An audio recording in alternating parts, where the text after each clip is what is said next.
Bagi pemudik lebaran yang melintas di Muara Enim harus mewaspadai jalan tanjakan Batu Surau yang berada di ruas jalan Batu penghubung desa Pulau Panggung, Kecamatan Semende, Darat Tengah. Karena tanjakan di sini sangat terjal hingga membuat sebuah kendaraan sering terjungkal dan terbalik.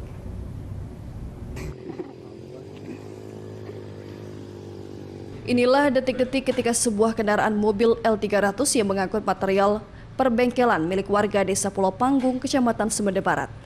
Mobil yang dikemudikan oleh Nopri ini terjungkal dan terbalik karena gagal menaiki tanjakan yang terjal. Mobil yang biasa digunakan untuk mengangkut material ini gagal menaiki tanjakan Batu Surau penghubung desa Pulau Panggung, Kecamatan Semende, Darat Tengah. Mobil terbalik dan nyaris saja masuk jurang sedalam 15 meter. Namun material yang dibawa hancur hingga ditaksir kerugian mencapai puluhan juta rupiah. Kami ngampas membawa kelontongan seberat beban 400 kilo. Mobil saya terpondor. Jadi dia terlewat jalan ini terlalu sakit Pak, jalan ini.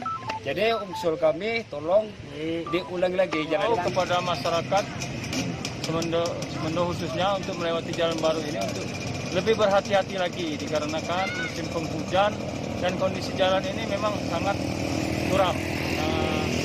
Kebanyakan mobil tidak bisa menanjak akibat beban terlalu berat. Dihimbau untuk pemudik harus mewaspadai tanjakan Batu Surau penghubung desa Pulau Panggung, Kecamatan Semende, Darat Tengah. Dari Muara Enim, Edwin Sastria, iNews melaporkan.